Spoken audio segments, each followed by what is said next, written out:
Greetings, peace, everyone. Welcome to Community Radio. I'm Kim, your host, and today is Tuesday, and we're back with another segment. The number to call is 347-945-7680. Just press the number 1 to be heard. And let's see. Thursday, we left off with the 62-day fasting challenge that Brother Anwar wanted to get started.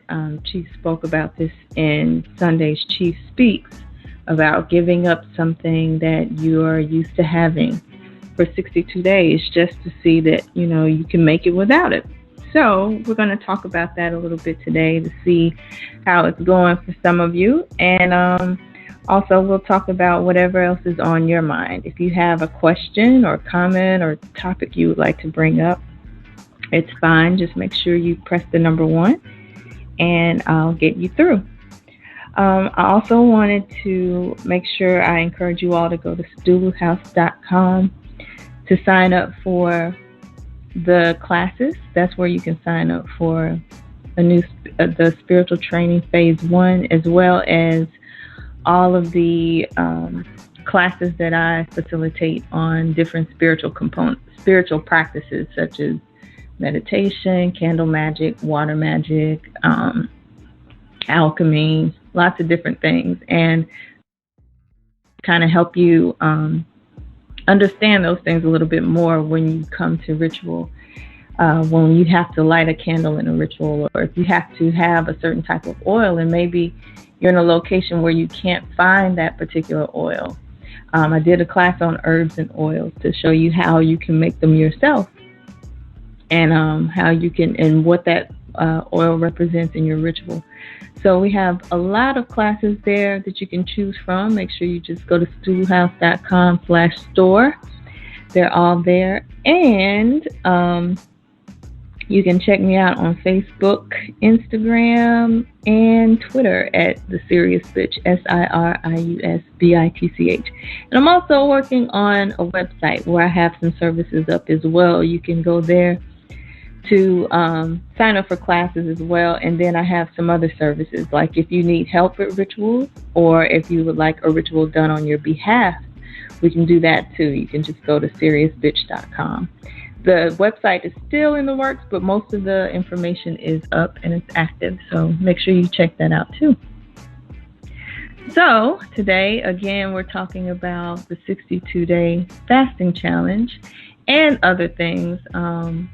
Last night, I got a chance to check out a little bit of the debate with Hillary and Trump. I know it's gotten a lot of hype about being one of the most widely broadcasted or widely watched debates in history or something like that.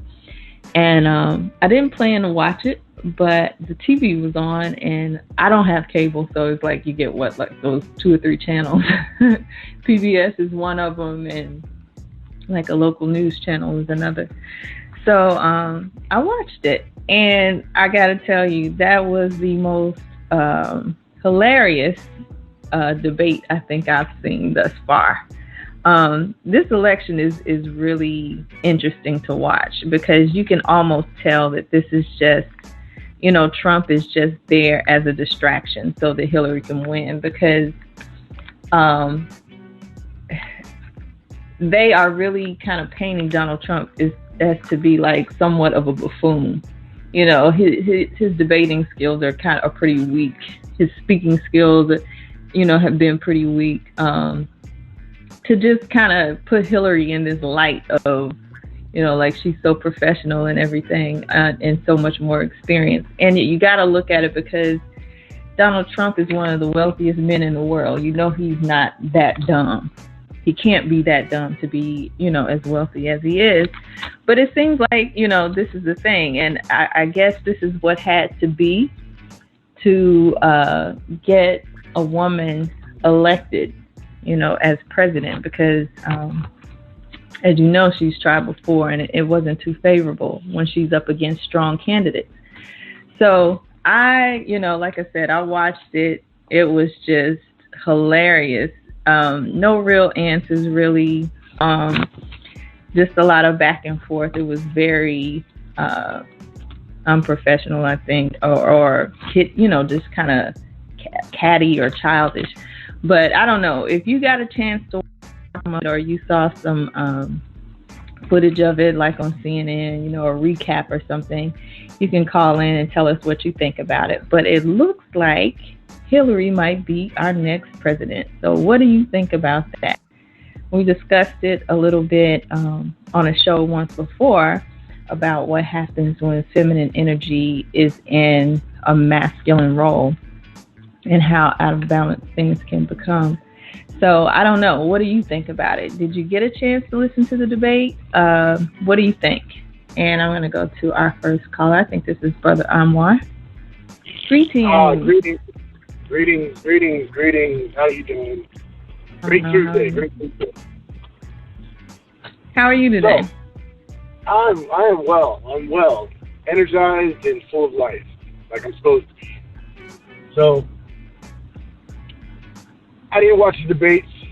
I've seen little Facebook posts, and I was watching one, and the first thing that came to my mind when I was watching it, it was like 4 minutes. For 4 minutes, the post was like, for 4 minutes, Donald Trump kept on disrupting Hillary during her comments, right? And there was, I don't participate in none of that stuff. I just don't have any.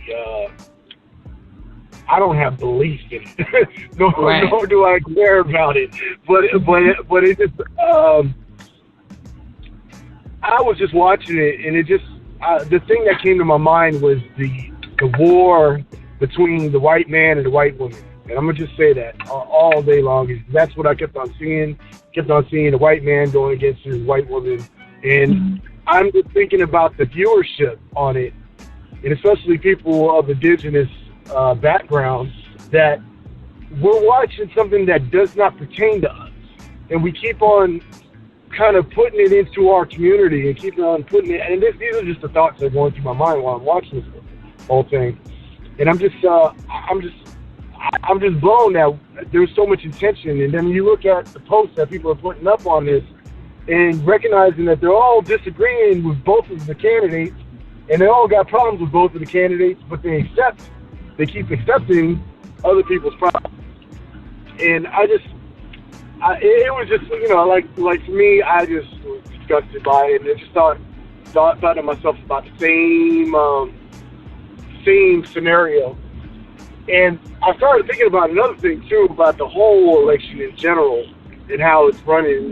Just the whole presidential circuit is that first we had the whole concept of the election, the presidency that's been around, especially when we elected Obama. We came after Obama. We had this before Obama. We had the younger Bush, and when Obama gets elected, now we had this great seat as black man in office, and that was like the theme of it.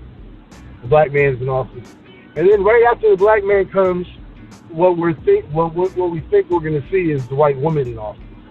And it started breaking. And I started looking at this holistically about like even the civil rights movement, how that got tagged along, how the black civil liberties movement turned into the civil rights movement, which turned into a women's liberation movement, which was all led by people other than the people that initiated the movement. Even like how Black Lives Matter starts, is that it was started with a certain community of people and adapted into somebody else's community, and more people joined it.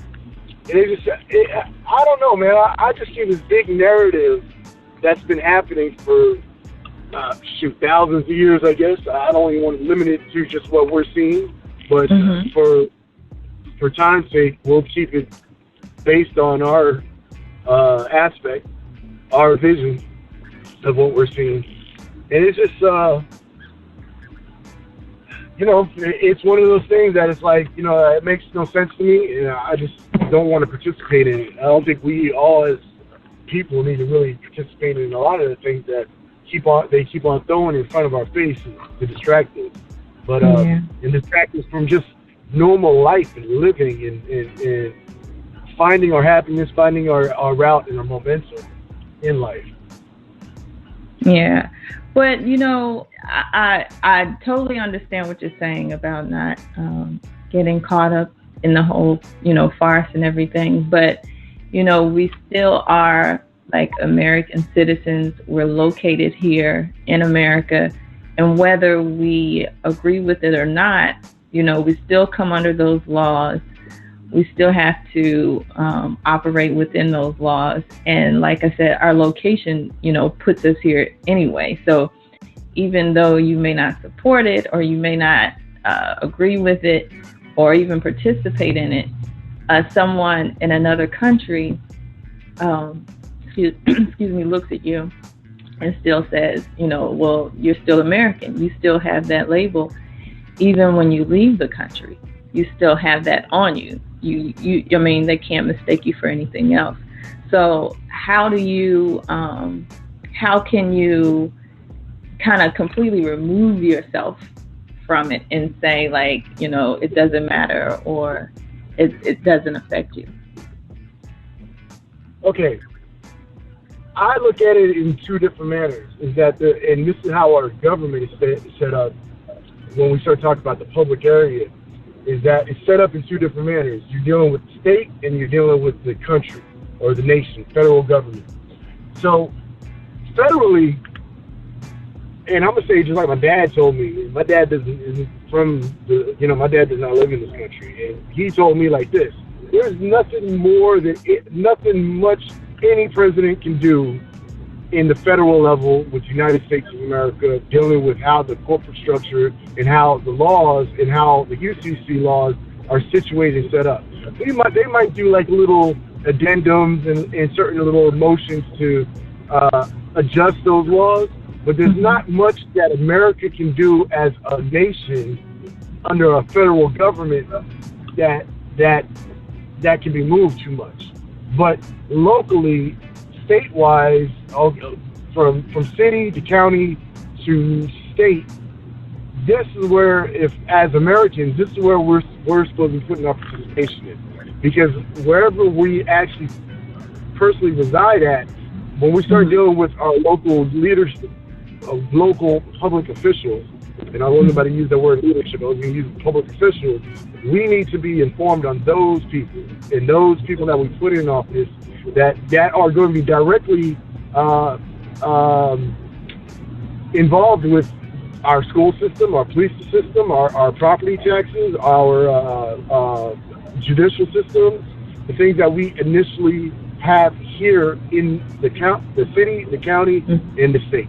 And those are the things that we have to pay attention to. And we look at who are we voting for the presidential election, but nobody even really pays attention to what's happening locally.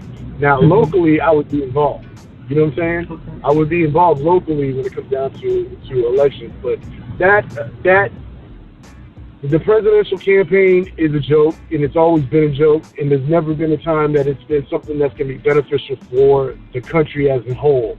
There's always been a situation with a time schedule, a schedule of things that need to occur within 8-year term periods, and it consistently keeps on going. It seems like a trajectory, like what Chief was talking about. Trajectory the trajectory of a certain community and nation has already been planned out, so they know where they're going and they're trying to go to. So that's already set forth. No matter what we do on a federal level, nothing can go amongst that trajectory. Well, we could probably speak up on certain injustices that happen here and there, but at the same time, there's always this constant flow of the arrow, this constant up and down of the arrow, the shot off to when it's going to land and where it's going to hit the target at. So I wouldn't participate in like national or federal elections, and I really never mind them, because I think everyone that they put over there as a spokesman for whatever position that they're going for federally does not have a good portion of them, let's just say that most of them don't have the intellect to really have real power in that office, and they've been molded and shaped to be good showmanship, to have good showman, to perform a certain what do you call it, like a play, or what do you call it, to perform a certain way for the public, so the public can enjoy their charisma, and then think that this person is correct, and then they vote on them and then go with that leadership, that political politician. Yeah.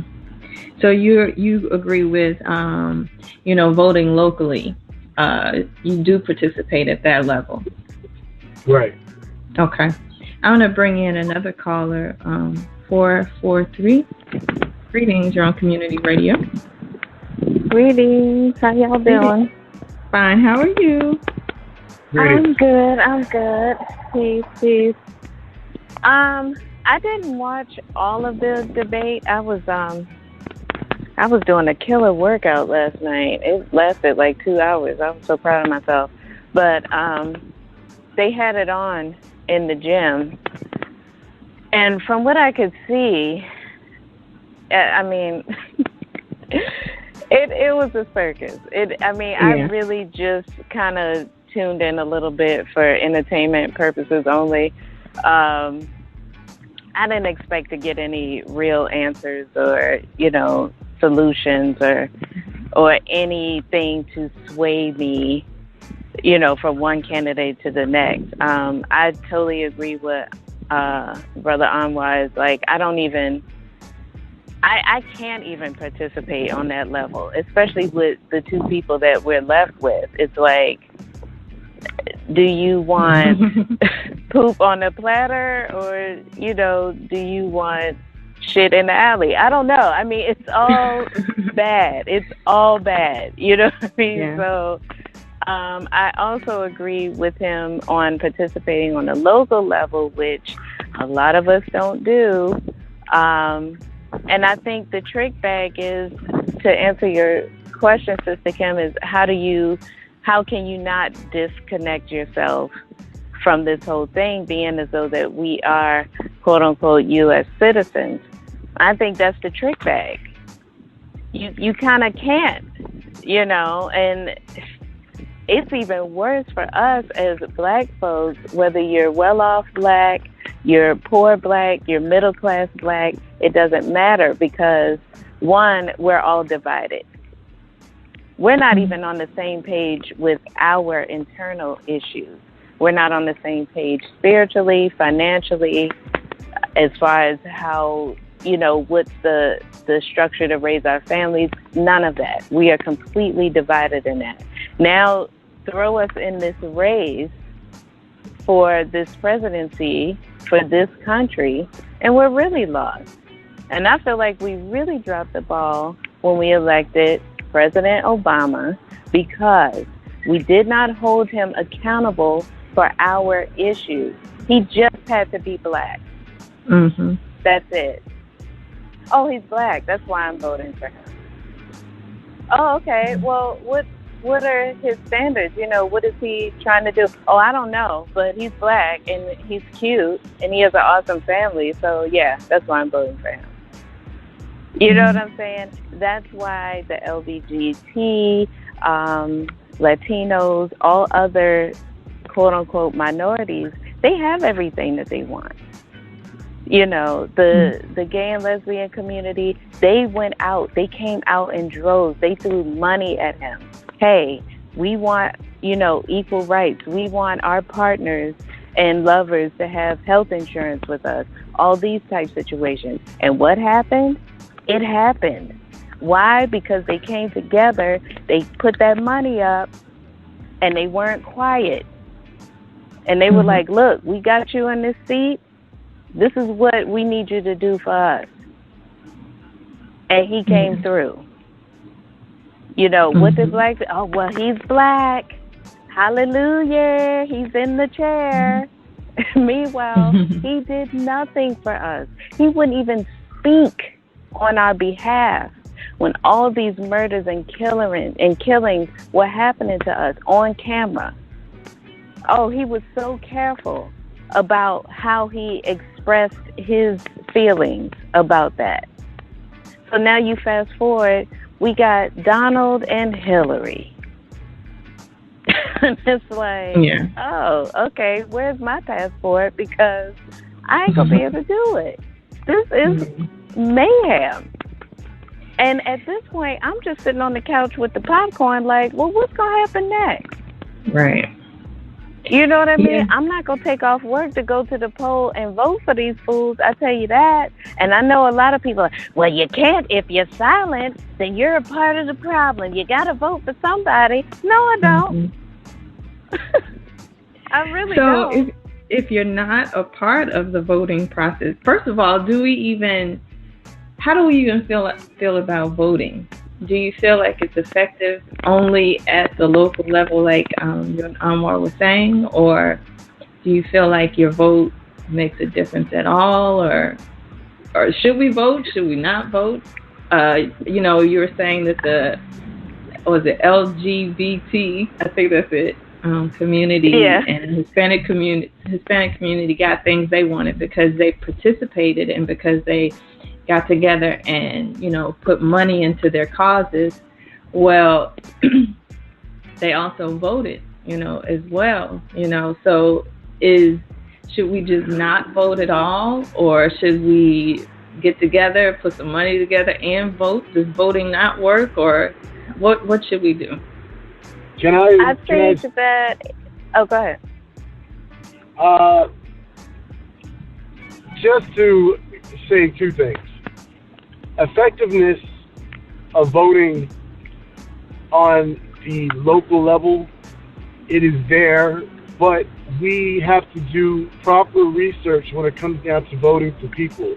There are situations where other people come from other communities to vote and to gain votes from people, and really have no interest inside of that community. And I think us as indigenous people really need to look very closely at those situations, because that's happening in Harlem right now.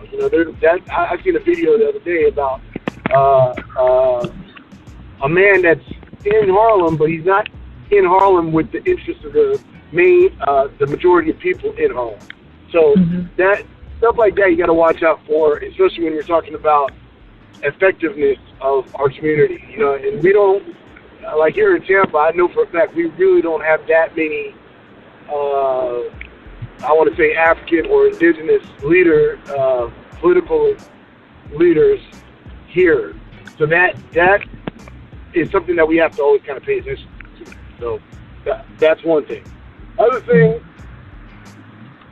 one of the major things Obama has done in office, and I'm very proud of him and his family, is that they showed a strong family. And they didn't have anything other than Malia going to whatever show she went to that came back and said, oh, these kids are wild, or anything like that. This is the first time that Malia ever got caught up in the middle of some kind of crisis or whatever. But the family itself in general has been a good showman, I don't want to say show, but a good image of black women and black men living together and raising children and showing happiness inside of that union, which I take out of that. I don't know about how personal it gets and whether it's a show or not, but it's good for us to watch that happen in that type of position and for that to occur. And he has done. Now I'm a process server right now, so I've seen some of his legislation come to help other people stay in their home, get out of debt, certain things like that, especially dealing with financial security for this point. Now, I'm not saying that stuff will blow up next term, and that's what I'm saying about trajectory. Everything's kind of planned out. Everything's kind of planned out. So don't expect for what it is right now for it to be next 8 years, no matter who it is. There's going to be an explosion dealing with foreclosures, and I see it daily looking at this paperwork. So that I'm just putting that one out there. For the last 8 years, it did give the economy a little bit place for money to be released and people to have some money and feel a little bit more at ease. But it's going to get worse before it gets better. So let's just put that one out there. Okay. Tasha, you were about to say something? Yeah, I mean, no, I definitely agree on, the family image that the Obamas have put out. I'm totally, don't get me wrong, I'm not totally discrediting the president. But I think like a lot of other people, especially people of color, we just really thought that he was gonna be in our corner. But like I said before, part of that is our fault because we didn't hold him accountable and we didn't really give him a lot to work with, as far as even just speaking up on our behalf. But his family, yes, I mean, they're beautiful, they're gorgeous. And that one incident with his daughter, I mean, the Bush daughters got caught with cocaine. Yeah. She just smoked some weed and was at a concert. She's like 18. Right. Like, who cares? Oh, I didn't hear about that. That's what happened. Yeah. She was at I wasn't trying to put the business out there like that, but... But yeah, I mean, that's basically what happened. She was at Lollapalooza it was like this huge concert with like everyone from Kanye West to, I don't know. It was like a whole big lineup of musicians and stuff and rappers or whatever. And she was with her friends and she had on a little tank top and her little tight jeans or whatever. And she was twerking like most of these young people do out here. And then later on, she was around the corner smoking some weed with her friends. And it's like, that's it? That's all you got? Compared to them Bush daughters? Like, they were off the chain when he was in office.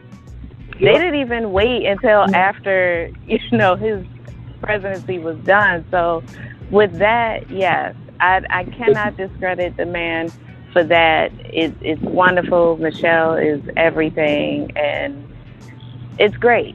But however, can you really overlook that because you have to because her offense wasn't as bad as the previous family's, incident or whatever. This is still the first family. And it seems like, we can kind of overlook some transgressions because, well, they're a good-looking black family. And it's not too bad. But that's illegal. You have the president's daughter doing something that's illegal. Whether it was cocaine or marijuana, it's against the law. It's not a good look. So can we really just dismiss it just because we're like, oh, well, it's not that bad. There's still some things that we have to, there's still some things that have to be in place when we think about a first family. Yeah, I mean, definitely. I'm not saying that no one should say anything about it, but I mean, they really ripped her apart in the media. Whereas with the Bush daughters, it was like how I'm describing the Obamas. Oh, they just got caught with a little cocaine, no big deal. But when the Obama daughter did it, it was just like, oh my God, I knew it. They're savage. It was just like, okay, calm down. You know what I mean? And at the same time, they're still human beings. Yes, they're the first family, but they still have teenage kids. These kids are not going to be perfect. I don't care what their parents' occupation is. They're still going to smoke or sneak out of the house or have sex before marriage, whatever. All the things that teenagers do, all the things that we did as teenagers, yeah, it's probably gonna happen. So, I mean, at the end of the day, what does that mean for us, the rest of us, the little people at the bottom of the totem pole? You know, yes, he has a great family, but where does that leave us? She's going to Harvard. She's going to Harvard, isn't she? Now, I'm not saying that she's a presidential daughter and they're already in the Ivy League circuit and all that, but, you know, if she had super bad grades, she wouldn't be going to Harvard. Let's just say that. If she was a delinquent, she wouldn't be going to Harvard. There's a certain type of standard that you would put out, but at the same time, we look at the intelligence level of the daughters just themselves on visual, and whenever they're on TV, you can hear how they speak. It's a mix between her father and her mother. And if you listen to them, you can see that they're running with all tanks going, all pistons running. You say in the manly version with the engines, all pistons running. They're adept to what needs to be said and where they need to be at their age. So it's I think just that image for our children is also good too. And I'm not saying that I completely agree with the community or the culture that they might subscribe to, but I do agree with how the structure of the family and how the family seems to have fun and seems to have love inside it. And like what Chief was talking about on the last show is have fun. The family should have fun, and that's what I see. Well, I don't know. It just seems to me like a bit of a double standard. You know, it's like we care about the Obamas, we really don't care about the Obamas. He hadn't done anything for black people. But wait a minute, you're not gonna get down on his girls now. The Bushes did this. You know, hold on.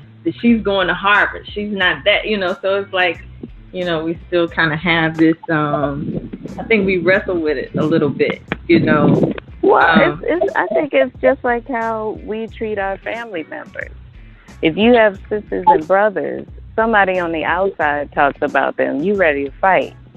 The only person that can talk about your siblings is you and your family members. You know what I mean? So, no, I'm not going to outright get out in public and say, you know, Obama is trash or he hasn't done anything for us. No. I'm not going to do that, but I will say that it could have been better. It definitely could have been better. So what? And I will take some. Well, I mean, on the financial aspect, like I know some things that affected us personally that really hit home for us when he did the stimulus, when he extended unemployment benefits. That actually helped my household a lot.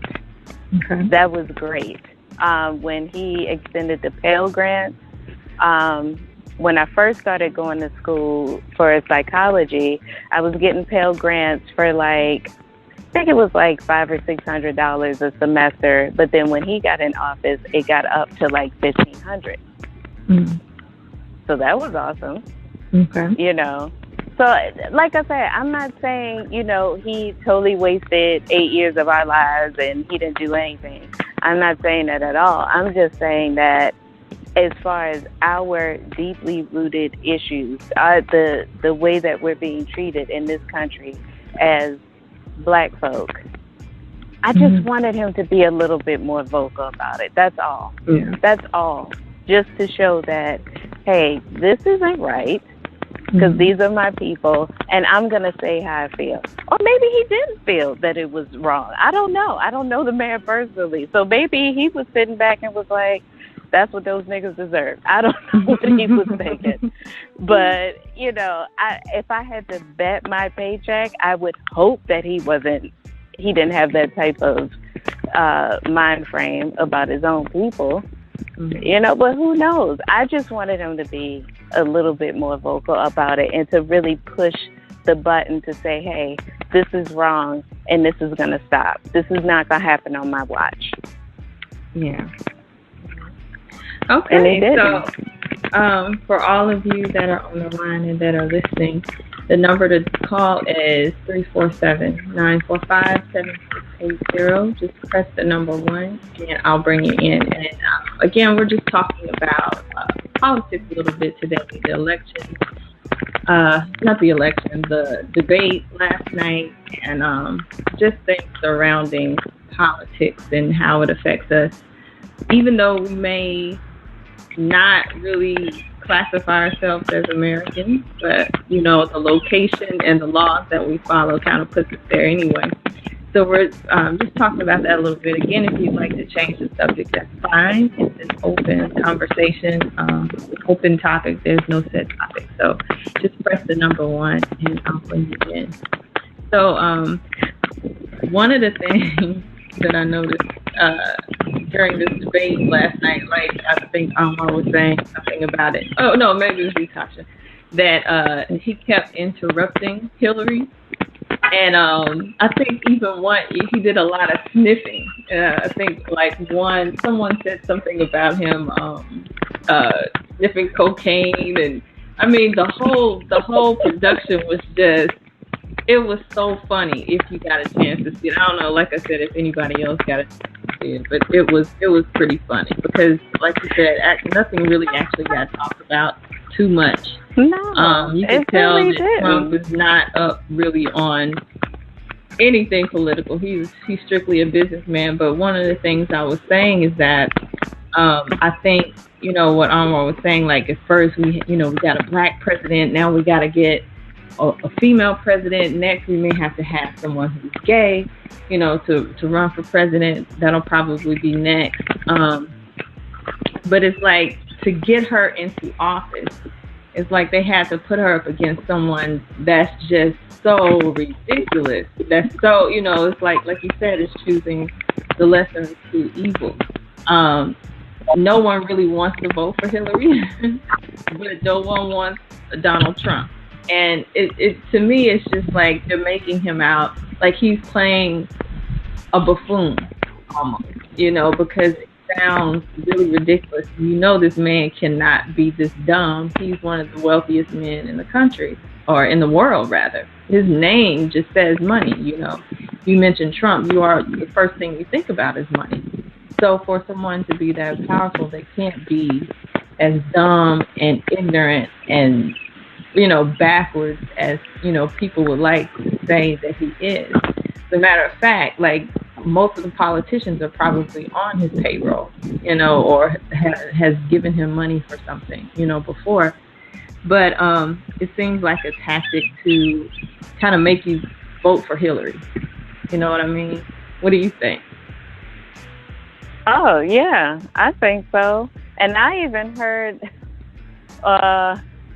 I guess they could call it a conspiracy theory, but I was watching some blog or YouTube or something like that, and they were like, okay, so this is the breakdown. This is how this is going to go.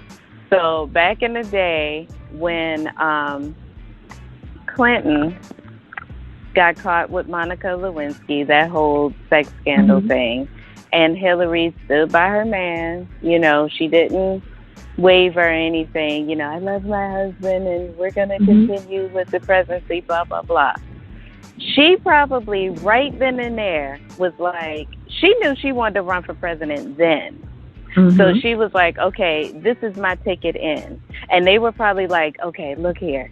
If you just don't leave your husband during this time, just stick it out. You're going to look like a fool. I'm going to tell you that right now. No woman is going to respect you for sticking by your man with this. But go, just say, work it out, and I promise you, you will be the first female president. We don't really know when, but it's going to come soon. Just don't leave him. You cannot leave him right now in this crisis. So, I mean, it's kind of far-fetched, but at this point, nothing really surprises me. I Like, I could really see that going down. just to add something to that, what I say about Hillary and Bill is that they have been in a financial agreement type relationship for most of their lives. So I don't think that situation with Monica was really a stunner for Hillary at that time.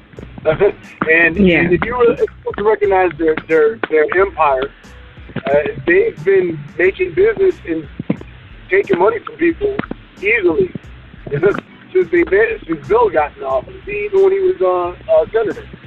So they have a track record of working together and making a lot of money. They're putting a lot of money together to do things. So I agree, but I disagree at the same time. Yeah. I mean, like I said, I could see it happening, but I don't know. It sounds really far-fetched too, you know. Yeah. But the whole thing is a circus. Yeah. I predict the Latino actually coming after Hillary. Okay, yeah, I can see that. I predict the Latino first, and then maybe someone from that community. Or maybe a gay Latino.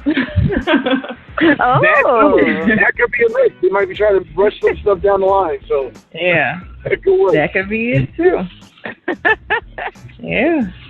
So back to the discussion you were saying, the topic you were saying about being active locally. First of all, do you all vote? Are you all voters? I haven't voted since Obama's first term. I'm not gonna lie. Okay. So not even locally. What's that? Not even locally. Not even locally. Well, I know I definitely haven't voted since I've been here in Florida. Okay. I pay property taxes, so I'm going to vote. Period. Okay. So why do you feel like voting locally or being involved locally is more effective than the national vote? I guess voting for the president. Because that's where it all starts. Okay, I'm sorry. Let me bring this other caller in. I didn't see they had their hand up. I'll bring them in the conversation too. 864. Greetings, you're on Community Radio. Greetings, everyone. How are y'all? Peace. How are you? Greetings. All right. This is Carissa. Sister Cal, I'm glad to hear your voice. I missed you Sunday and the other day. I'm glad to hear your voice. Are you doing well? Yeah. I'm better. How are you? Okay. I'm good. I'm on my way to this interview or whatnot. So, good luck. I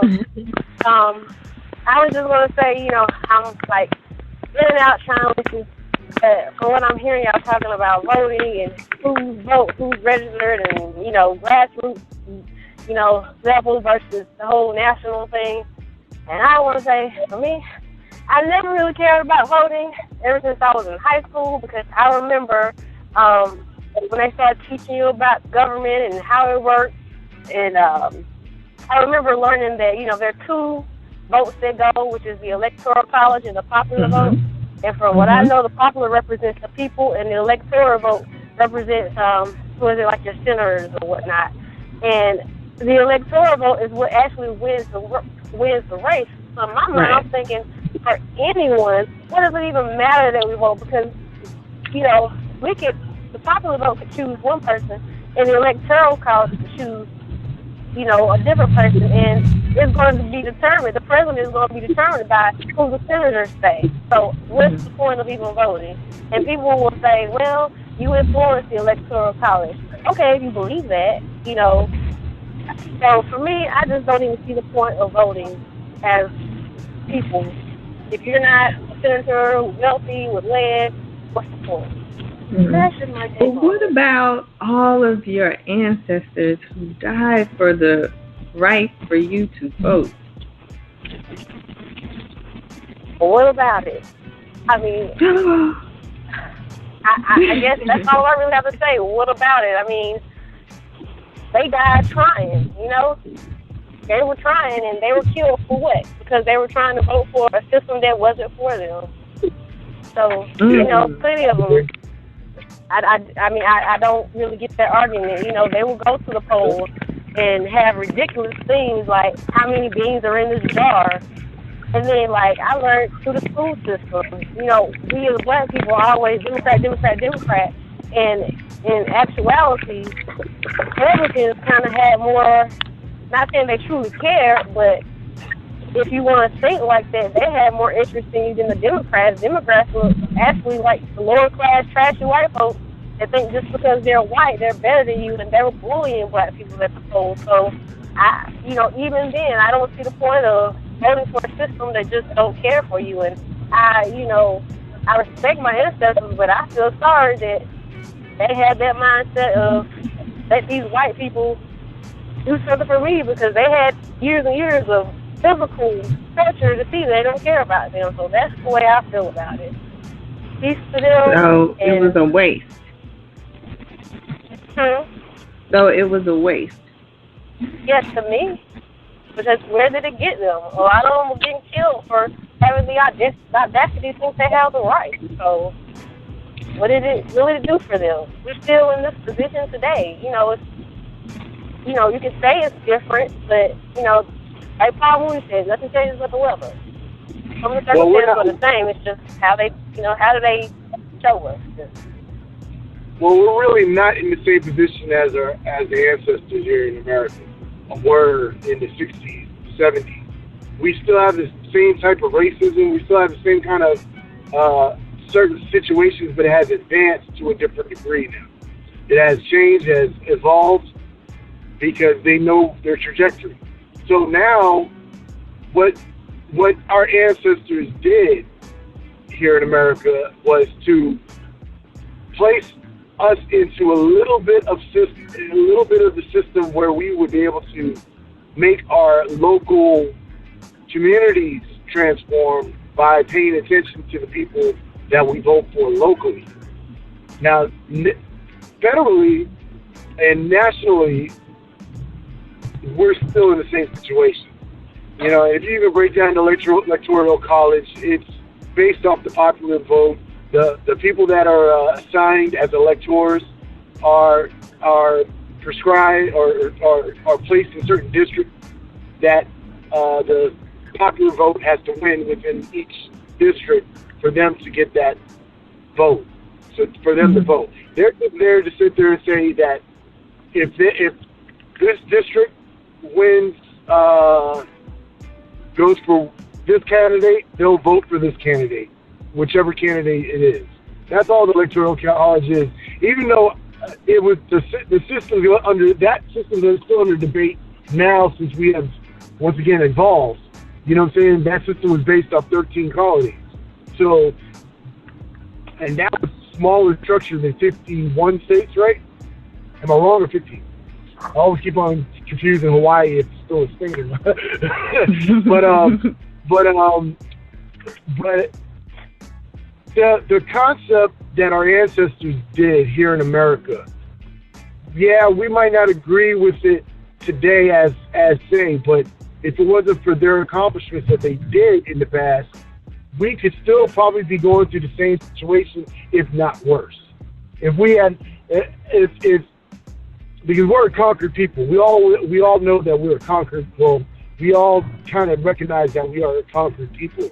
But if our ancestors didn't go through those protests and go through all the death that happened to them and all the violence that occurred to them, we probably wouldn't be in the same situation that we are now. You know what I'm saying? Even though it's, once again, it's the two sides of a double-sided knife, if you ask me, whichever way you look at it. So, are we in a better place? Are we in a worse place? Think about it, 67 in 1930s to 1950s to 2000. 1930s, and we're still seeing lynchings going on, not as frequent and as big as it was with the picnic era, but we're seeing a little bit of change that's happened with those last 100 years. So, disagree disagree with what they did or not, you are a little bit more. We are a little bit less worried about a overseer coming to lynch you. So, or a Ku Klux Klan member just boldly grabbing us out of the street, or some racists doing stuff. It still happens. I'm not saying it doesn't happen, but the frequency has slowed and lowered in that. So. Okay, so you say that. Oh, go ahead. Sorry. So I was just saying, I can see that. I can respect that, and thank you for sharing that opinion. Okay, Tasha, what do you think? Yeah, I mean that's another trick bag, man. I mean, I love that word, trick bag. But Halloween time, Halloween. Right, exactly. I mean, it has progressed. We have progressed because of what our ancestors have done and what they sacrificed, and it just sounds like straight blasphemy to discredit them for that. However, I do side with Sister Clarissa. Is that your name? I'm sorry. Yes, Clarissa. Yes. Clarissa. Okay. Yeah, I do side with that, where it's like none of this should be happening to us at all. After that big of a sacrifice that they've made, we should not be rolling over, checking our phones in the morning and seeing another hashtag. Mm-hmm. You know what I mean? And at the same time, we shouldn't be killing each other. We should have stronger families. Like all of that, to me, should be thrown. It's in the same pot. It's in the same pot of gumbo. For everything that our ancestors have done for us, and all the just horrific experiences that they had to go through, we should be more advanced than we are now, and we're just not. I blame that on the men. I'm gonna take responsibility for that also. That's the man. That is what she always speaks about. How the men are the ones that actually initialize anything, and everything that she just said is the reason what's going on with the male part in our society right now. We are not doing that, because I don't really, knowing the little bit of information that I know about politics, government, and law, just a little bit of information I know about it. I don't see the reason why men can't become a lot more stronger dealing with our particular issues, business and entrepreneurship, and just actually keeping our community strong. But I haven't gone through those doors yet, so I can't really say that how can this not happen. But I will say that we do need those alpha men to actually do the process of what you're talking about, Sister Tasha. Okay. All right. So it's you say the men need to be more active. More active in. Oh, go ahead. You were gonna say something? Well, no, I was just gonna say, yeah, I agree, and the man is the head, so yeah, y'all could probably step it up a little bit, but you do need our support. Definitely. I mean, it's almost a hand-in-hand thing, and that's what scares me so bad about our future, because like I said, as a people, we are so divided. We are so divided. That's another reason why I had to take a break from social media, which hopefully we'll talk about the fast, because I totally messed up this weekend, but anyway. I totally dropped the ball. But, yeah, I had to take a break for that reason, too, because just the sheer ignorance of us, it was just like, wow. But then I had to check myself, like, okay, is my ego, like, up in the clouds somewhere? I'm feeling like, I'm woke, I'm conscious, so everybody needs to be on my level. You know what I mean? Maybe I should take it down a taste. And it's all that conflict between within us as individuals, and then as families, and then as a community, and then as a race of people. How can we wrap it up and bring it back in and just be unified? I mean, we could talk about these elections and all this and what these white folks gonna do, but at the end of the day, I don't care who's sitting in that seat. What are we going to do? How are we going to conduct ourselves accordingly? That is the bigger question to me than whether Trump or Hillary is going to take that seat. Really, I can care less, because whoever sits in that seat, nothing is going to change for us. And if it does change, it's not going to change for the better with either candidate. So what are we going to do as individuals, as a family, as a community, and then as a people? How can we bring it back? And it's like, I don't have the answers, and that scares me. Yeah, I don't know. Do you think it's just too far gone? Like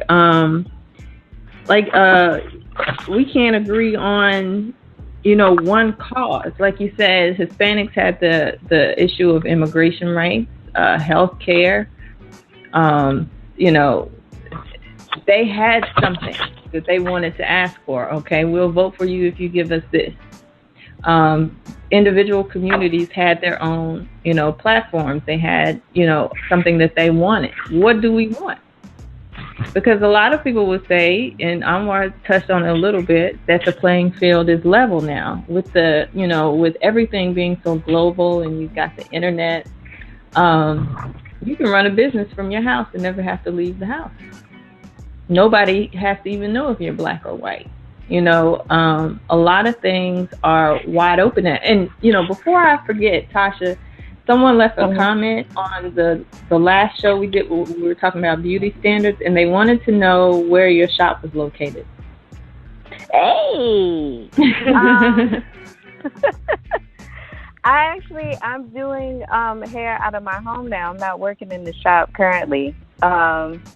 So I'll look it's on YouTube. It's on the Enlightenment channel.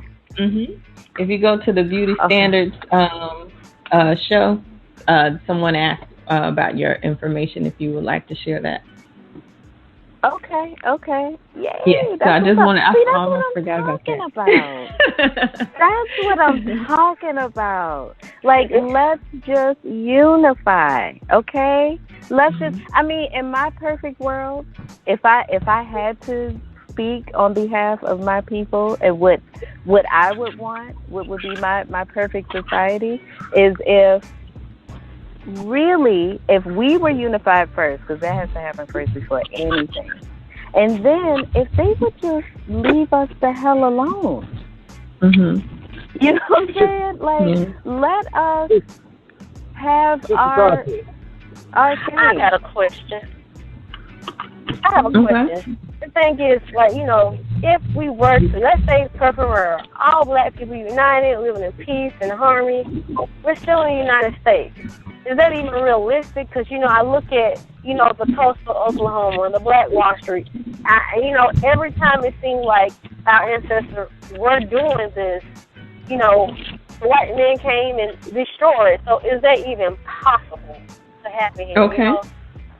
Before anybody answers that, I want to bring in another caller that just that has had their hand up, and we can continue this. And you can finish, first. 941. Greetings. You're on Community Radio. 941.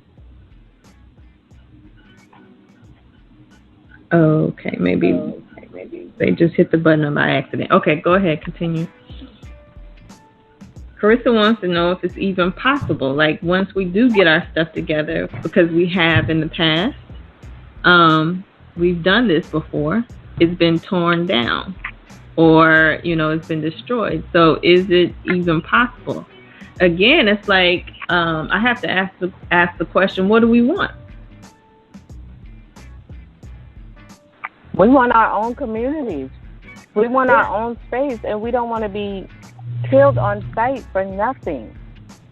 We don't want to be discriminated against, and we won't be if we all have our own things, our own schools, our own hospitals, our own real estate agencies and things like that. I mean, it sounds like a dream. It sounds like something out of a fairy tale or something. But I feel like if we had that, then we can recoup and get rid of all of this craziness and trauma that's going on within us without having to deal with the outside entities. Now, what Miss Clarissa is saying, yeah, that's going to be a challenge because they don't like it. And we start building stuff up. The next thing you know, buildings gonna start getting burnt down. They might start lynching again or something. I don't know, but you know what? We just have to stand unified. You know what? I hear you, but you can go to Africa now, to places where everyone is all black. No white people. We are the officials. We are the law enforcement. We run the schools. We build the schools. We're the doctors. We're the everything, and we still fight. There's still problems. See, I think the problem is that we kind of, like you said, it seems like a fantasy. We keep thinking if we can just get to this place, it's always somewhere far off in the distance where we got to have all this stuff. We can't even agree on one thing. We can't even agree to just, okay, let's get together and we're going to fight for this one cause. We have those places where it's all black, and time again it's been infiltrated sometimes by our own people or brought down by our own community, our own people. Do you think this is like a fantasy that we need to let go of, or we're just so, we just all black this, all black that, all black this, because we got places like that, and it's not that great. Well, I'm getting to the point where go ahead. I agree with what Sister Kasha is talking about. If you were going to do what Chief was talking about, and also what you're talking about, as moving to Africa and building that there. While we're here while we're in the belly of the beast, there's got to be a trajectory that would establish us a plan that would establish us when they didn't even know that we were already ready to establish it like that. When we had our defense up, we had our commerce, our economy strong. That, I think, that's just like the beginning point. The things that we need to work on right now, since we're so scattered, is to developing individuals, and this is, I guess, is all across the board when you talk about business and personal, that we need to get ourselves into a place where we can sit there and contribute into a community that might be just up in the air right now, but eventually, once it gets to the mature date, that we can actually be a larger community, which would have the proper defense, or would have the proper economy, the proper commerce, and things that we would already have in place. So something like Tulsa would never happen again. They couldn't do that, even though they got bigger bombs. But we would be in a space where if something like that did happen, the world would know. And that's the reason why they got away with Tulsa, because the world didn't know. And that's kind of the concept that we got to make sure we put ourselves, what scale we put ourselves into. So I agree with us building a community, but if we're going to jump right into building a large community like that, I wouldn't suggest it being here in the States. We're in the beast's backyard. You know what I'm saying? Like Chief said a while ago, where we're in the backyard. Who's going to allow somebody else to plant a flag in their backyard? Somebody else's flag in their backyard. So, while we're here, you know what? Let's go ahead and mess with the ants over here, mess with the cockroaches over there, mess with the dragonfly nest over there, the hornet's nest over there, and then get the money and then come together once everyone once everyone is at a good standstill. But that means that I think we need to have intelligent thought. Intelligent thought into what we need for our community. If we're going to need doctors, and if we're talking about dealing with westernized medicine, then that's one thing. But if we're talking about holistic natural healing, we're going to need our doctors to be in place. We're going to need those people to be in place. So, I think everybody needs to tighten up their own positions first. So when we do link up, everybody's in a position to be strong. Okay. Yeah. I'm pretty much on that same page. Like these days, I used to be like having this dream, kumbaya, all black people. And I guess on some level it's still in the back of my mind, but I'm more focused these days on making, having a strong foundation in my family. And then like reaching out to the community. Like me and my husband, we garden. So, we plan this year to only do college. And then, by the time they mature, we're just going to give them away to people. And I just feel like if we keep on, as far as attraction, if we keep on, making us stronger, then we'll attract other families that are stronger.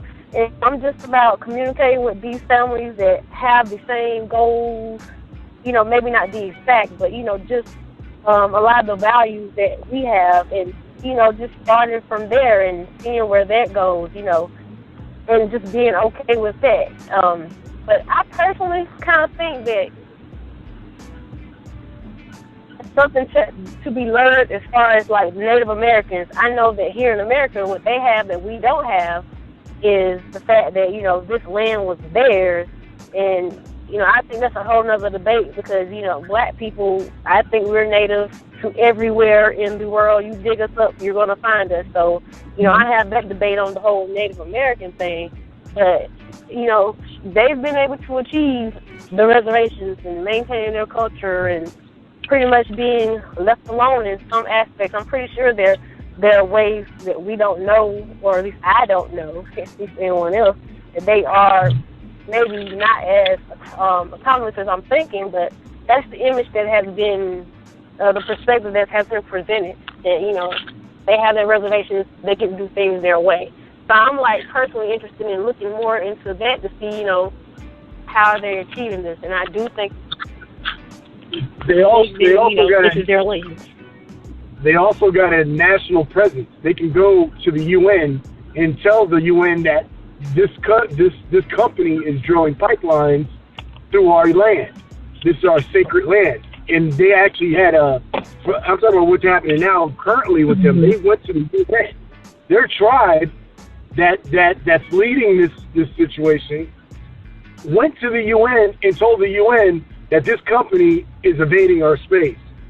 I don't know what happened after that. They didn't follow up after that. But just think about the black community having a community, going to the UN and stating that this system, the government, or this corporation came in and invaded and destroyed our land. You understand what I'm saying? And that's something that we don't have right now. And that's if we try to build another Tulsa without having that, it's going to happen again, because we don't have a world view. We don't have a world recognition. And it wouldn't be until we build that and actually establish that thing for us to have that type of protection. Okay, I'm going to bring in, I think this is Brother Byron, who's got his hand up. Greetings, Byron. How are you? We're very good, thank you, Sister Kim. Greetings to you. Greetings to everybody on the call. Yeah. Greetings. Yeah. Greetings. I was just I've been listening to the last 25 minutes or so, and I think that a solution. I sound like a broken record, but I think a solution for the problems that African Americans are experiencing is not to invest any emotional or physical energy into the American system or the American system that you're living in. So if I'm looking at the history of the country they call America. Native Americans were there in the first instance. Europeans came across and murdered them and took their land. They imported Africans and used them worse than livestock for centuries. And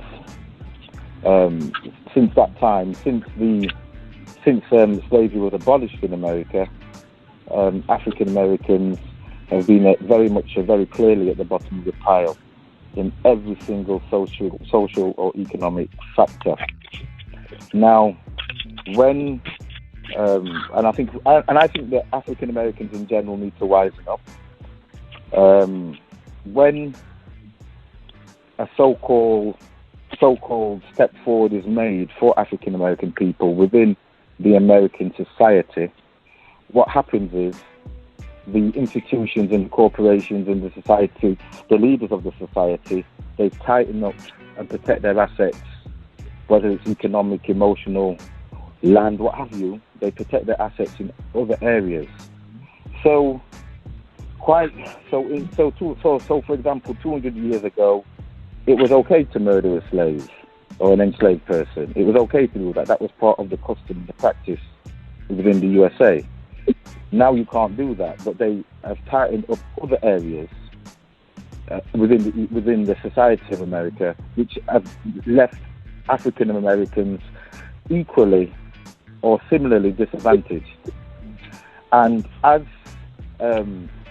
legislation might change in the next 15, 20, 30 years, and they may say this is now illegal or that is now illegal, they'll be tightening up in other areas to ensure that African Americans remain in the same place. And for me, it goes back to, first of all, the terminology African American. If you're African American, does that mean you are African with an American mind? Does that mean that you are African with an American affiliation? Because for me, if we start to call ourselves Africans and start to think of ourselves as children of Africa, then we would not want to be establishing long-term homes outside of the continent of Africa. And I think it's foolish of us. I'll include those Africans in Europe as well. It's foolish of us to waste our energy and our time in trying to invest in Europe, so where we feel that the European is going to relinquish power, resources and assets so that we are equal. That is not going to happen. That is not going to happen, because if you look at the nature of the people that we're talking about, that does not happen. Mm-hmm. So for me, we really need to make a complete step change in our approach and our own mentality of not seeking to want equality, in inverted commas, in the West, but say to hell with the West, let the West do what they want to do.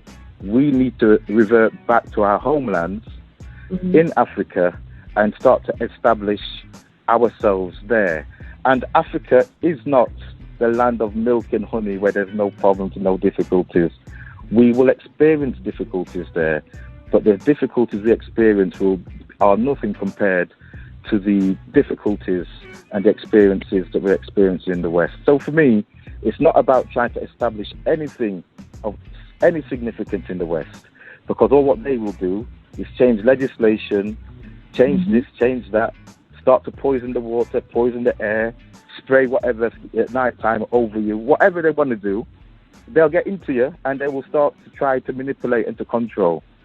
So for me, I would really encourage us to start thinking completely out of the box and not to try to find solutions that are inside of the box, but think outside of our box and outside of what we can see and feel and touch and hear within the West, and look back to returning back to our homelands and being the pioneers for our lines that are going to follow us, to say, so in 200 years' time, they will say, the first person that returned back to Africa from my line was this person, was this mother, this father, and they came and they re-established our family back on the African continent. That's my really really strong feelings, and that is really my encouragement to everybody that just forget, don't waste your time. Don't waste your time trying to reinvest and establish in the West. It don't make no sense. Yeah, I totally agree. It's like, if one group of people sets the laws and can set the laws and make the laws, like, you don't stand a chance. It's like, they just keep changing the rules. That's So right. I totally agree with you. I'm going to bring in 615. Greetings, you're on Community Radio. Greetings, Sister Mel. Greetings, everyone on the line. Greetings, well, Greetings. I agree 100% with Brother Byron, man. I think if this has gotten to the point to where it's starting to get kind of silly, because we've been in a nation who has no respect for us for more than 400 years, and we never had a period of rest. We went from slavery to sharecropping and convict leasing, to eugenics, to sterilization, to Jim Crow, to the crack explosion, to the feminist movement, to the civil rights movement, to now this. And it's been one trouble after another. And what I really think is we're going to have to start getting together and start developing think tanks with regardless of how we can start going over there, going back home, and getting things done over there. Because here in Atlanta, we're working. I was talking with one of my mentors who was a Hogan, and he was saying that a good burst of energy is to start susus again, start up susus and develop trust. That's really the issue with black people. We don't trust each other. We don't trust the services that we offer. We don't trust the things we produce. We don't trust each other, in general. So before we saddle up and pull the pioneer thing and go back to Africa and develop it, we have to start implementing some sort of system of trust within each other. And I think we're going to have to bring back, I don't want to say tribalism, but we're going to have to start in small little pockets, because me and my colleagues, we are in the process of obtaining land so we can use our elay as a nation, and therefore the land that we're on as a nation, we can be considered a separate tribe outside of U.S. jurisdiction, and that way we have our own tribal police. That way we can police ourselves to an extent, and then from there take the show on the road. But we have to create a model here of pure trust and accountability amongst each other. That way, when we cross the water and it's really, bush law in effect, I can trust that this person isn't going to try to kill me in my sleep because they want the position that they feel that I have in a place where we don't really have much help or allies. So I think that we're going to have to, at some point, stop all the begging, because at this point we're starting to beg, and start developing, like implement old systems, old honor codes and honor systems amongst little pockets of families, and then work with each other from there. Outside of that, you might as well just chill out, because we're gonna put ourselves in a predicament where we get eradicated with nowhere to go at all. Because this past debate was so embarrassing that it's scary. And we're still trying to infiltrate a system who has no respect for us since we've been here. Mm-hmm. So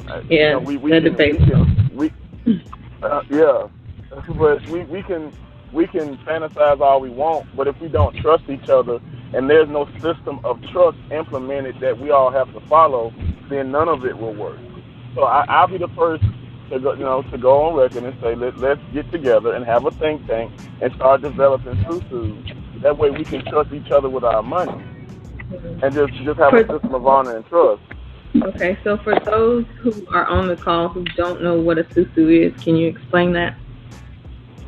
A susu is an economic system where you have people. It's almost like a fraternity or a secret order. And every week, everybody puts $10 to $20 into the susu. And every month, someone gets the purse, or every week, someone gets the purse.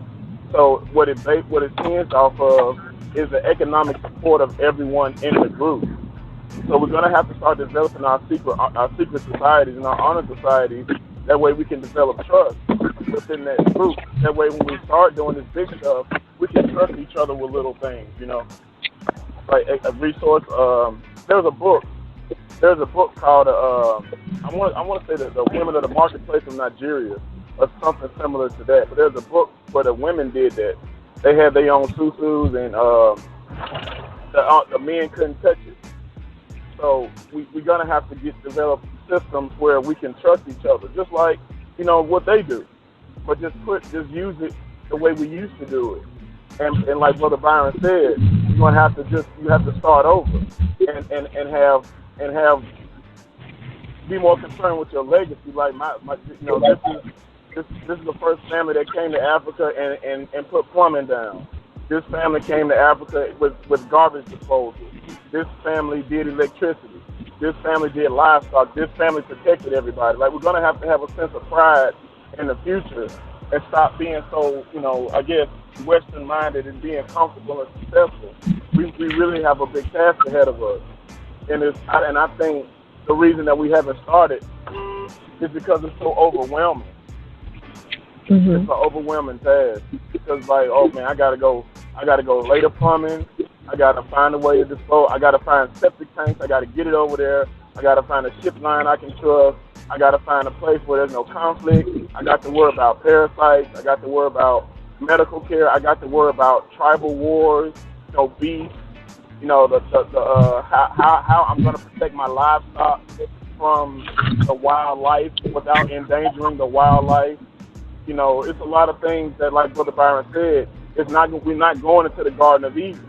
But if we go there with the right mindset and with the right support of each other, it can definitely be done because it's been done before. If you can't tell me that white people can go to a land, rape and steal and do every god awful thing that you can think of, and have a nation so successful that people can't even challenge it. And then you have a group of people who want to do something good and bring back positive and balance out the negative karma of Africa, and we can't do it.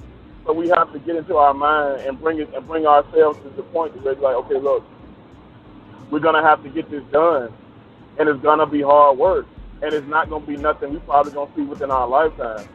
So if anybody wants to help, like it's Tiwa Latte Ile in there in Atlanta, which we're in the process of starting a susu, and in the process of starting the beginning phase of beginning a tribal police.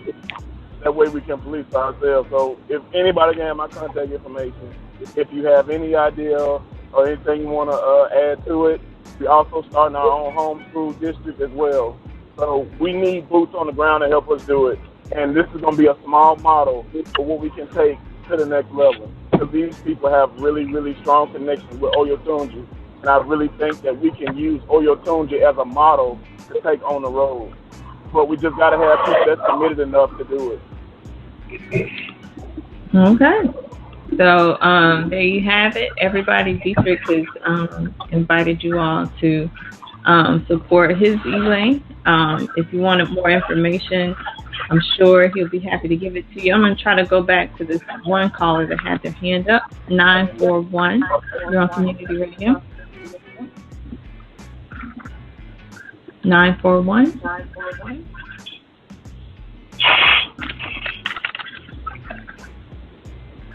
Okay, I guess they don't want to talk. Okay, so Dietrich, so far, how many people did you? Well, maybe I shouldn't ask that. Where you said you guys are in the process of starting the susu right now? Yeah, started what now? Hold on, let me mute somebody. You said you're in the process of starting the susu right now. You have a few things in the works. Yeah, we it's me and a couple of my voodoo brethren. Like we just trying to get people that's gonna commit to it and understand the concept. Mm-hmm. Because black people just don't trust people with money. So once we get over the hurdle of trust, then that's the big step. Because it wasn't even about if you look at those slave narratives, it wasn't so much the cohesiveness of the spiritual affiliations and and where you're from and all that stuff. It's the trust that was destroyed amongst black people. The trust of, will you turn me in if I run away? Will you cheat on me if I get sent somewhere else? Will you rat me out if I eat an extra strip of bacon out of the ration? Stuff like that. So if you look at Black America, that's the big issue, is the trust. We'll say support black business, but do you actually trust them to do what they say they're going to do, or have the resources to actually live up to the advertising? How many of us really trust a black bank? When we go to business consulting, who would we rather listen to, a Merrill Lynch or somebody, or a black firm that just started based out of an HBCU? Who do we really trust with our stuff? So at some point, before we take anything on the road, you have to have a system of trust where I know Sister Kim is going to do this. It's outside of the honor system in which we've implemented over here. And if you violate that, then you're instantly out.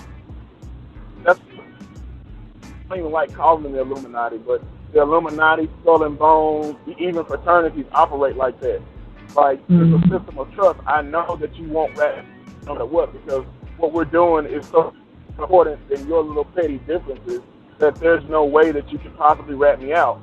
Right? And I think Anu will be a good start for that, because it's a strong nation within a nation outside of Yahweh Ben Yahweh, what he had going on in Miami. But it's places, it's people and things like that is a good start for it. And it's just, creating an honor system. Are you going to say, are you doing what you say you're going to do? Or are you just doing it for likes? Or are you doing it for a tax write-off or whatever? Like, are you really, how committed to this goal of repatronizing Africa are you? And then we have to set up a system with the brothers over there. Like, look, if we come over here, don't be mistreating us and don't be playing with us, because we don't know this area and we don't know what's going on over here. Tell us the truth, and we will make sure that we will help you with any resource we have. But do not scam us when we come over there. So we have to implement that over there once we get over there. So those are the two first steps I think Black African Americans are going to have to do here first, establish trust and honor amongst each other, and then we're going to have to create honor and trust over there when we get there. And then from there we can build a nation, because now we know we're not going to be ratting each other out. That's what I really feel that we're going to have to end up doing. Okay. What does everybody else have to say about that? What do you think? I think, let's see, Anwar, are you still there? I think Tasha's still on the line. I love it. And Diedrich, I would love your information. I can give you my email address if you want to email me, y'all's mission statement and, everything that y'all got going on. Okay. I think it's phenomenal. I can, if you want me to, Tasha, I can forward him your email address so you don't have to share it over the air. Okay. I apologize. I just jumped back in my car. Oh, okay. You missed the whole plan. See? That's why you came with black people. I'll review it. My bad. I'll handle my business. I'm trying to do my thing. You know what I'm saying? I'm just messing with you. Diedrich just laid the whole thing out, solved everybody's problem, and you missed it. I'm going down. Thank you, DJ. But I'll catch it on the replay. Okay. But brother DJ, I definitely would like you to get my information one day. So I don't know if you could pass it along, or I'll pass it along if you'd like me to. Cool. I can forward it to him, so you don't have to give it out over the air. Okay. Someone else just raised their hand up. I'm going to bring them in. 901. 901, you're on Community Radio. Yes. Hello. Peace. Greetings. Peace. Greetings, everyone.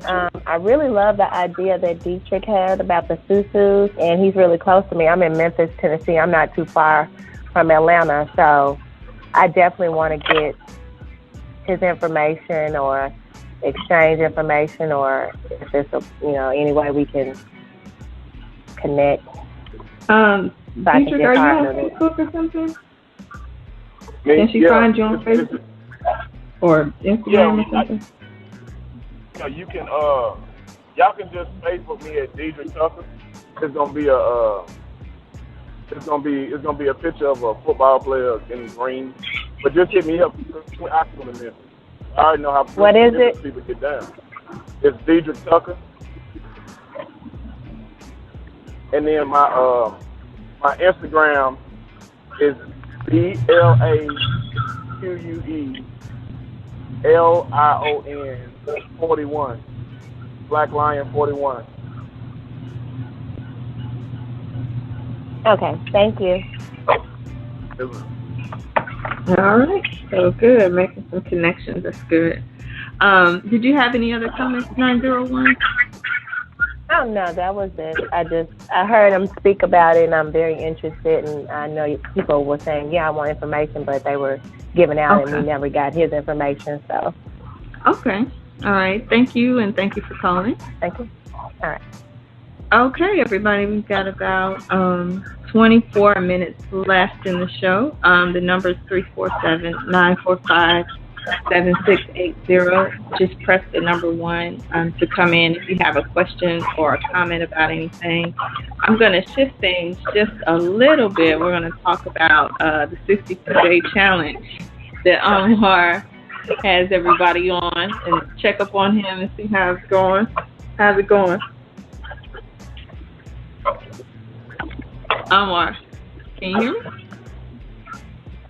Okay, he may have stepped away. Tasha, how's it going for you? You said you had Lord. Man, I messed up. What happened? Wait a minute, let me step outside. I'm in the office. Hold on. Okay.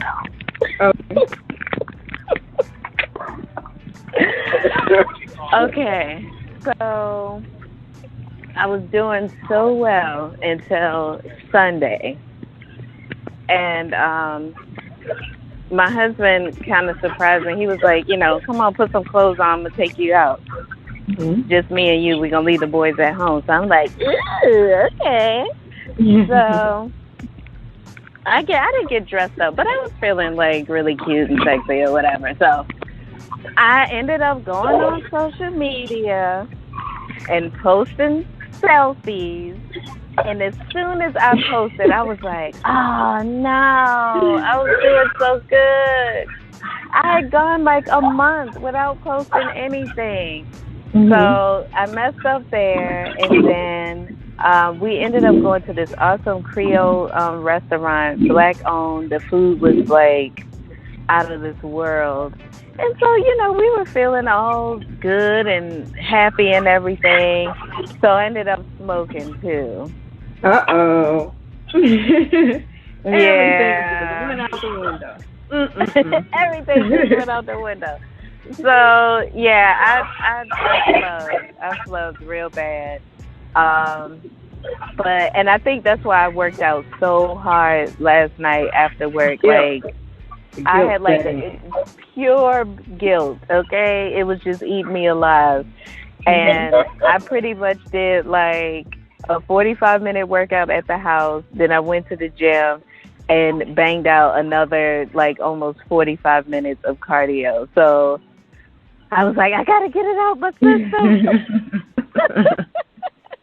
Yeah, because Brother Byron said he can see it on you now. Right. Byron said he can see it on you. Exactly. So what's going on with you? What's going on with mine? All right, well, I have not smoked a cigar since the 21st. I did roll up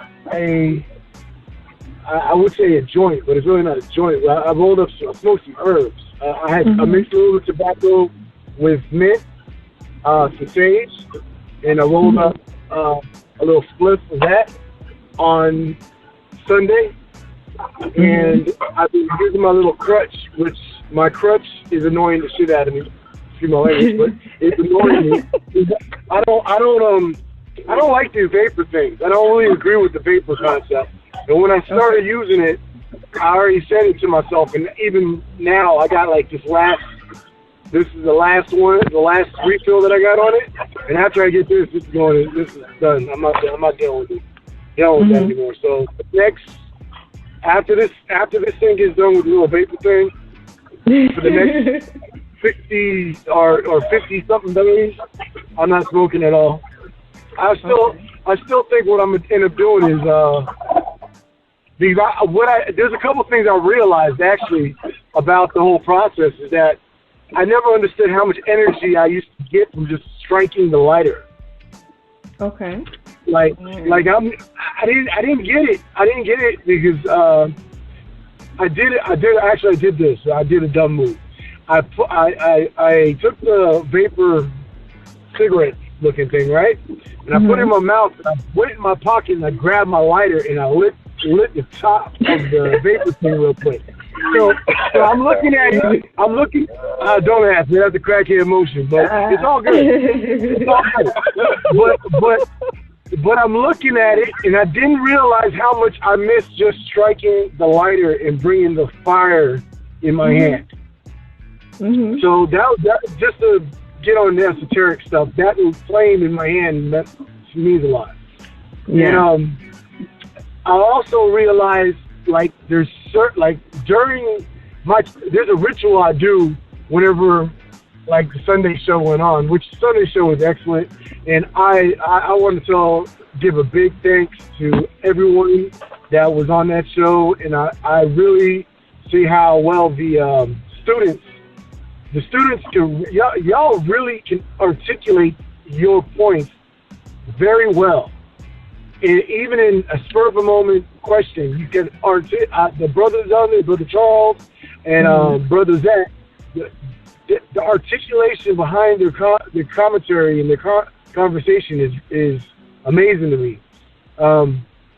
It's true, and I really enjoyed this Sunday show. It really showed a good sense of community.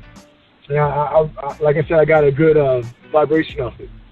Okay, thank you. But I also realized that there are certain rituals I do that I get into my comfort zone, right? So sitting at that for the show, usually I'm sitting on my patio, smoking on a cigar, drinking my coffee in the morning, and I didn't have that this time, which was it felt out of place. You know what I'm saying? I felt like I wasn't really in the element, but I was there. But see, here another thing is that I've actually done steps to step into what I want, what I'm looking to be, what I'm willing to reflect. Meaning, I'm doing that day. I was working on I was doing some housework. I redesigned my closet. I was trying to do this for a long time. I've had the wood sitting in the garage for a while, so I sat down and I redesigned my whole closet. The whole closet looks brand new. So, just certain things like that, and on top of just me getting my financial house in order, getting my business in order, getting my direction and trajectory from what I was speaking on, the trajectory in a place where I could see where I got to go. And that's what I've been doing also within the 62 days. The thing I'm doing with the cigars is one thing, but I'm also putting certain things in place and in line. So at the end of the 62 days, I can sit there and say, I feel very confident right now. I know where I'm going to move. I have my decisions. I know what I need and what I don't need. You know what I'm saying? So I'm taking that as a holistic approach too. And that's the reason why I stated on the show for my quick out-of-breath speech, I spoke on how Chief mentioned healing holistically. And that's how I'm taking this whole challenge or this fast, is that I'm healing myself holistically. And I'm doing it in a certain way that's going to improve my trajectory and make my aim even sharper than where it is now. Okay. Brother Anwar. Oh, go ahead. Yeah, Brother Anwar. Can you hear me? Yes. You can hear me, brother? I mean, I'm just sat here and I was listening to you, but something came over very strongly. There's some spiritual significance as to why you rearrange your closet. There is some spiritual significance to that for you, and it's not. And I think it's for you to meditate on why you rearrange your closet. And there is a spiritual significance to that. That is not a random act. That I did what? Mm-hmm. When you rearrange your closet, there is a spiritual significance to you doing that. Oh, yes, it was. And what? And it's for you. It's for you. I'm not in a position to tell you what that significance is, but I know there is something quite strong. I'll tell you what it is, because I felt that it's funny that you said it, because I felt the same issue. My closet is when I get equipped for the day, okay? Meaning this is where all my clothes are, this is how I get myself arranged for my day. You know, that's the first place, it's one of the first places I touch in the morning. Now, for the time I've been in my house since 2013, so about 3 years. Like a month or two after that, I moved in.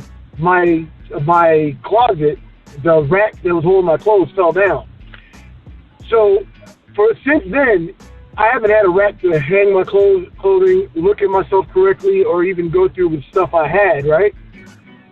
All my clothes have been on the floor. It's been organized, disorganized, reorganized, disorganized, but not in a place where it looked tidy. Right? So. Okay.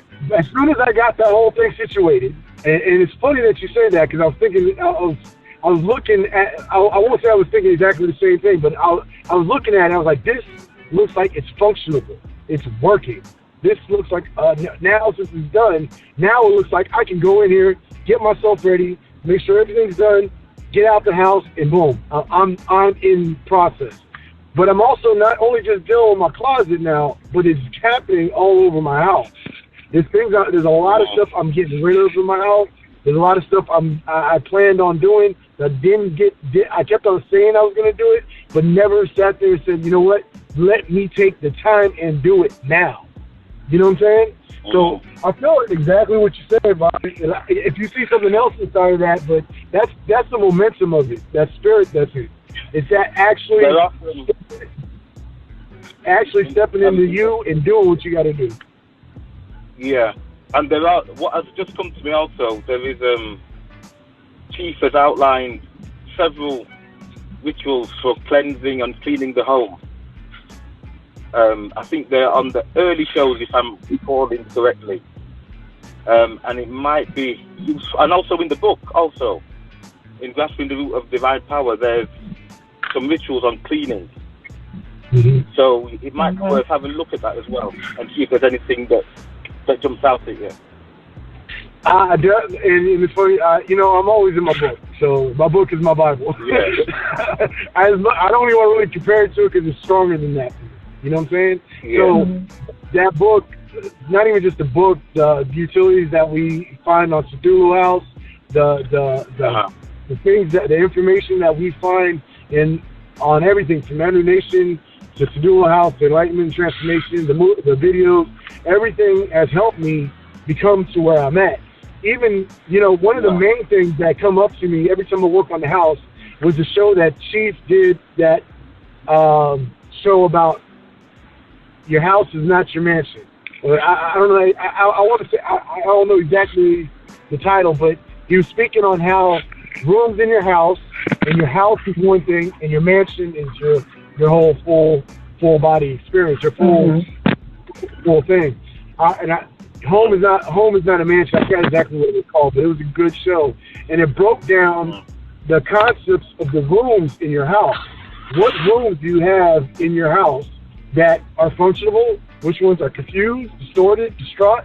You know what I'm saying? And every time I do any kind of cleaning in the house, I think of that show because it resonates well with me. It makes no sense to have, let's say, for anyone to have like rooms available for things and they're not being utilized for nothing but storage of stuff. That's it. Yeah. I don't get that to this day, man. Okay. Yeah, man. But thank you, guys. Thank you. Good thing. Thank you. And I, you know, I like it when you talk, Anwar, because you're very open, and I like listening to you. Yeah. I really don't got nothing to hide, man. What I got to hide? I'm a person like everybody else on this, a spiritual being like everybody else on this plane. So I don't need to lie. I don't need to try to brag about it. Yeah, I remember what you were talking about, Anwar. I think he was saying that your house is like a reflection of your, was it like your psychological state or different parts of your mind, mental state? Yeah, I think there was a caller that called in that had a dream or something about different places in the house or something like that. I can't remember the name of the show, but if I can think of it, he did if I'm clear, I think he did a whole show on that. I think it was a Foundational Friday show. Okay. It was either that or a Underground Thursday. It's one of the two. So I think the name of that show was "A House Is More Than a Home." Yeah. I think that's what it's called. Right. Yeah, he was talking about how your house is set up, how your brain is. Right. If your house is cluttered, your brain is cluttered. If you OCD in the mind, you OCD in your house. Yeah, that sounds about right. But he broke down the mansion. He broke down what the mansion really is, and that was the pinnacle of that show too. Was that the mansion? When we started talking about Ori and your Ori Inu and your Ori, I think Apako. And we're speaking of our spirit self that's in heaven and our spirit self that's here on earth and the spirit self that we see. Is that maybe I might be relating it wrong, maybe I'm saying it wrong, but that's how I related it. Was that when we speak of the mansion, we speak of that whole thing.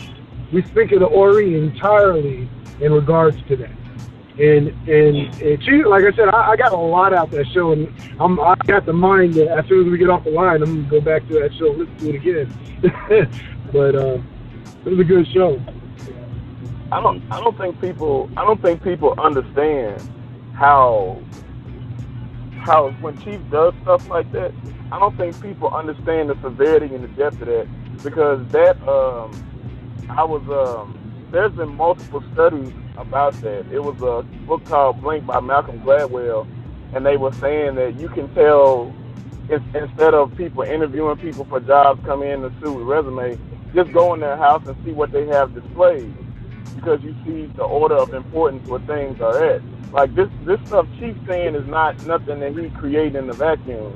What he's saying, it has been proven by multiple science sources, and I think like the whole concept of your house mirroring your brain that Chief said, that's the ancient art of Shaphat in Kemet, where the house is set up according to how the body's made. You know, the entrance is the eyes, the heart is the kitchen, your bedroom is your first eye chakra. That stuff Chief's saying is real, and I don't think people give him enough. I don't think people take him serious enough, to me, because when I listen to what Chief say and I go into research about it, I'm like, this brother he can't be from this planet talking like this. So like, people really have to start taking what he say and applying it, because it's more than just, you know, us on the show talking, being smart. This is stuff that's functional, that will help you with your life for real. I don't think people realize that, how intricate his information is, because it's not just nothing he's making up on his own. It's stuff that what he's saying correlates with things other people have said as well. Like, and I think that's a trust thing. You have to trust, at some point, you have to trust black people when they tell you stuff. Like, not everybody is talking out they rear end. And when he did that show, go ahead. No, go ahead. I'm just agreeing. Go ahead. Keep going. Yeah. When he did that show about the house is not a house is more than a home, and then I had did some research on Shifat and Feng Shui and how it comes from Kemet. Believe it or not, Chief Yuya explained that intricate process 10 times better than another prominent lecturer did. I don't want to say his name because he's kind of in the same state where I'm at, but if you research things and then find how Chief describes it, he puts it to you in a way in which you can over-enter and understand in a way I have yet to see someone do. Like, for real. I would like to add something. One thing I'll say especially is that when you value yourself, you value your time. You value things that come into your space with a appreciation of it too. And I think I've been listening and studying a lot of the things under Sadulu House and Enlightenment Transformation for about a year and a half, maybe 2 years now. I can't place it exactly, but I have found value to the information that everyone, from even down to Sister Felicia and Damon Ross. I love that show, the business show. I found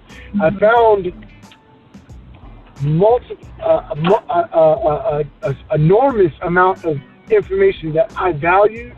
I took in, I gestated it, and I produced and became active on some of the information, to the principles, to the morality of what I've learned to this day. And like I said, and that was just like for me to listen to the students on Saturday. It's like, yo, I know I'm not in the wrong path because I can see the articulation, I can see the direction, I can see the eyes of what they're looking at when they're speaking, when they're doing something. And once again, it goes back to what Chief always says: don't judge me by what I say, judge me by what I do. So, you know. I find that the information that Chief produces and what Sadulu House, etc., produce, it's fantastic. But I find the best out of all of it is when I take it and apply it. Yes. So when I hear something, I think, oh great, that's new information, and my ego might start tripping on just the fact that I've got new information. But when I actually apply it, and then I experience the changes, and I see the changes in me and around me based on the application of what he's put forth, then that for me is the most fantastic and the most amazing thing.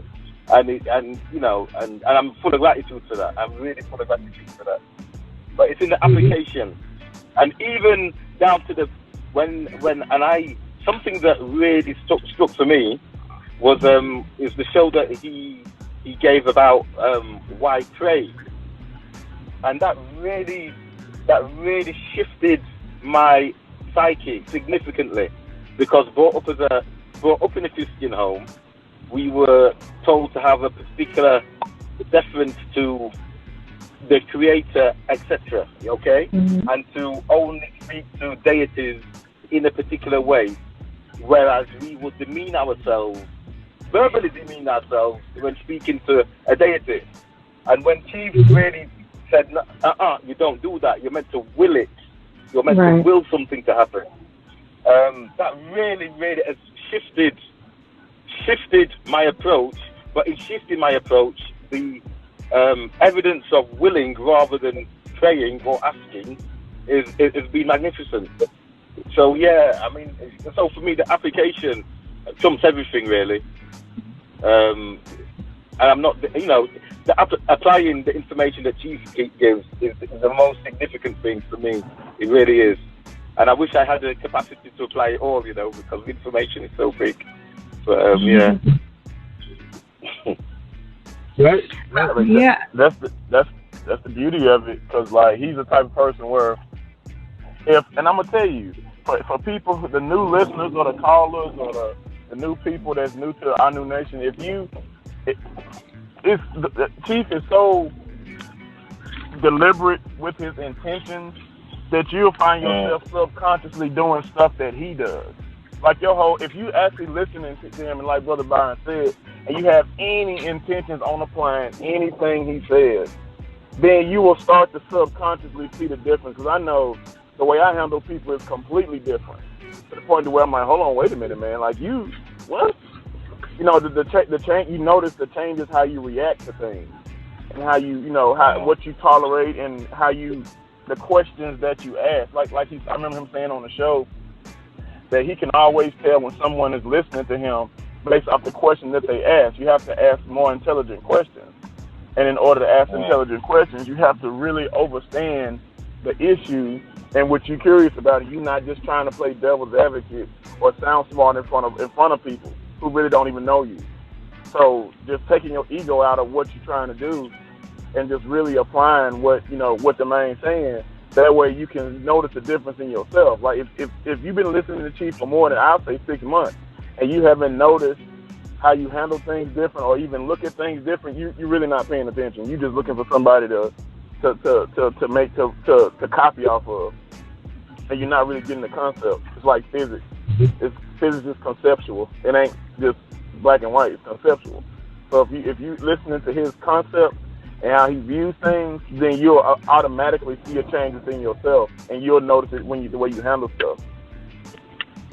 Hey, Sister Kim, remember when I was talking about the arms? The what? The arms. The arms. Oh, yeah. You see how me, Brother Byron, Brother Dietrich just got in and started showing our biceps? That's what we're talking about right here. It's all about the arms, ladies. It's all about the arms. About the arms. Compliment the arms. Got it. Gotta have both sides, biceps and triceps. Gotta have both. Yeah. And that one ab. That one ab. That one strong ab. That's a strong ab, Omar. That one strong ab. That counts. Don't leave that out. Okay. We've actually gone into archives, so the show has ended. But thank you all who are still on the call for listening, and thank you all for tuning in today. And we'll be back on Thursday to continue the conversation. We're going to pick up and see if Omar has burned up his vapor cigarette. And see if Sister Tasha has backtracked again as well. See how she's doing, and everybody else with the 62-day challenge. Thank you for listening, and thank you for your contributions. Until Thursday, enjoy your day. Peace. Whatever, everyone. Peace. Whatever.